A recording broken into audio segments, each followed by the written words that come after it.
The Exocet was still a major problem for the British. Margaret Thatcher finally persuaded President Mitterrand of France not to supply the Argentines with any more Exocet missiles, despite the terms of the original contract. It was a sacrifice for the French. The going price for an air-launched Exocet was $450,000. The Argentines were willing to pay $1 million. The British Secret Service was given $50 million to purchase every Exocet on the international arms market. Those that could not be bought were sabotaged. But the Argentines were not about to give up. By early May 1982, the British task force had gained air supremacy over the Falkland Islands.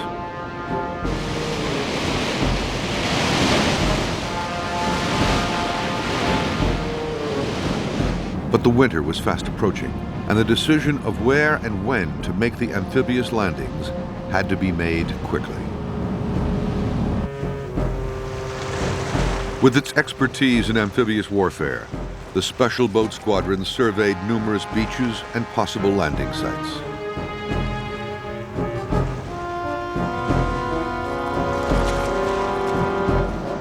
This is a view of one of the landing sites at Port San Carlos that was finally selected.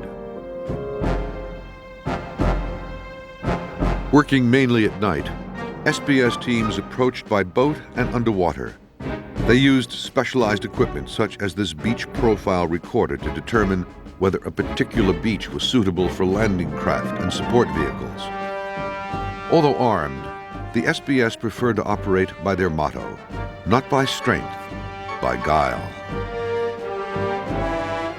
With the help of the SBS's intelligence, the decision was made for the amphibious landings to be on the western edge of East Falkland at San Carlos Water.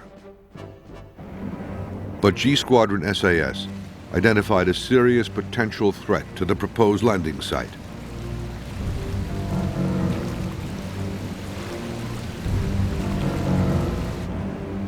At Pebble Island on West Falkland, there was an airstrip where the Argentines had based 6 Pucara ground attack aircraft. Armed with rockets and napalm canisters, they could cause untold casualties among the closely packed troops on the landing beaches. First, the SAS had to eliminate this threat in an all-out raid. On the night of May 11th, a reconnaissance team made a covert insertion by canoe.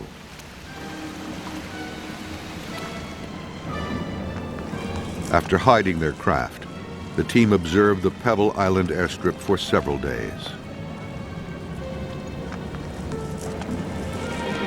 The commander of D Squadron SAS, Major Cedric Delvis, takes up the story.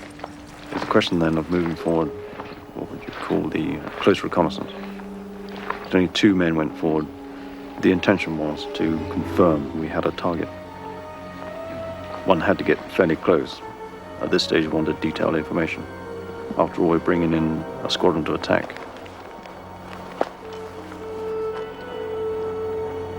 The patrol was able to look onto the airstrip and see, in fact, there were 11 aircraft up there, which were very well dispersed around the airstrip. As soon as possible after dark, they did move back and put together a message to be transmitted back to the squadron on Hermes.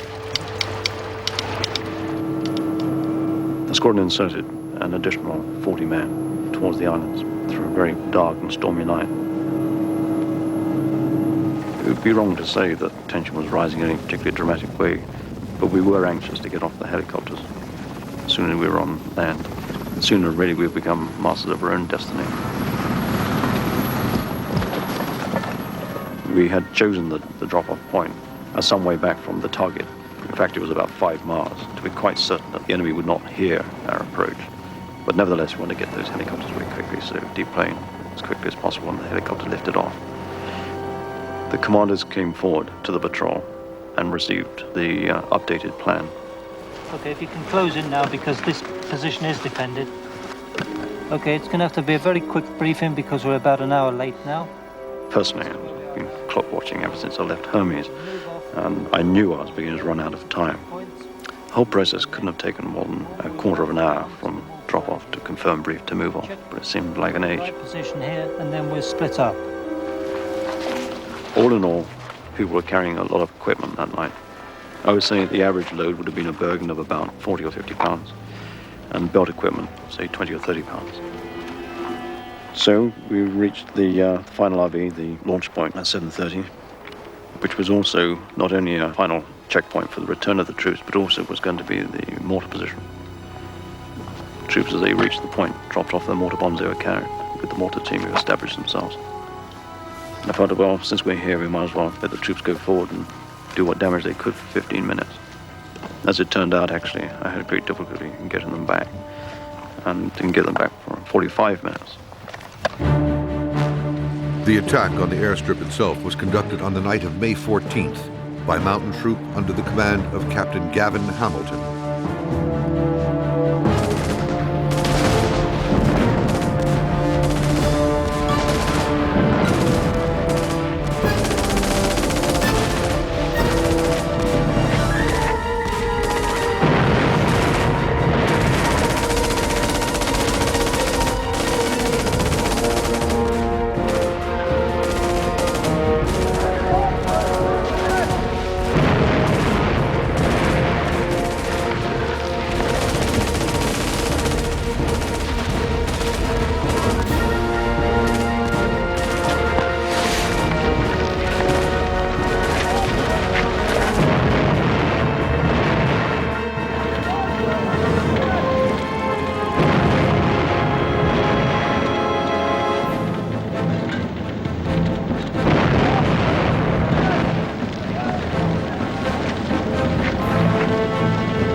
The raid was a complete success, and all 6 Pukharas, as well as 5 other aircraft on the airstrip, were destroyed.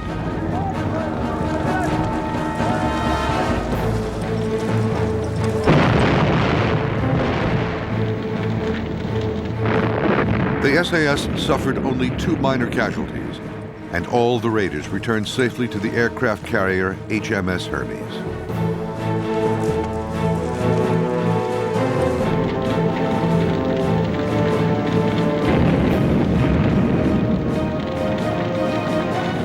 The British landings could now go ahead with a much reduced threat of air attack. But for the SAS, tragedy lay ahead.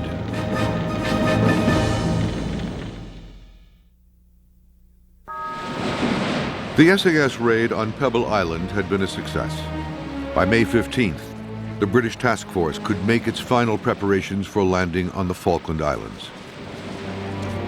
But on May 19th, during a simple administrative flight, a Sea King helicopter carrying troops of D and G squadrons of the SAS was struck by a large bird. The helicopter plunged into the sea, and 20 members of the regiment perished. It was the greatest loss of life suffered by the SAS since World War II. Despite the tragedy, the British landed in San Carlos water on the morning of May 21st.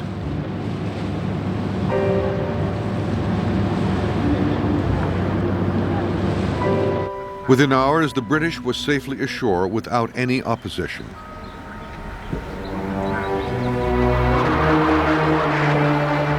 But then the Argentine Air Force struck back with great courage and determination.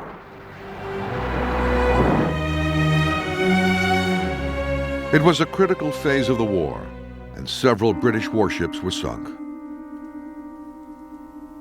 On the Argentine National Day of May 25th, the Exocet claimed its most important victim so far, the massive container ship Atlantic Conveyor.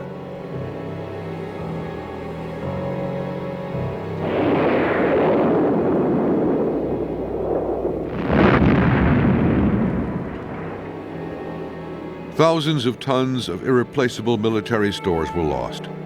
But the Atlantic Conveyor also carried helicopters vital to the airlift of troops across East Falkland and their advance on the capital, Stanley. Now the British troops would have to march across the width of the island, 50 miles, carrying their equipment. With the onset of winter and the weather deteriorating rapidly, it was a daunting task even for the fittest of soldiers. But first, the paratroopers had to eliminate the Argentine garrison at Goose Green. As the troops advanced, Pucarás attacked them. Suddenly, an SAS trooper stood up from his position, hidden in the scrub brush, and fired a Stinger missile.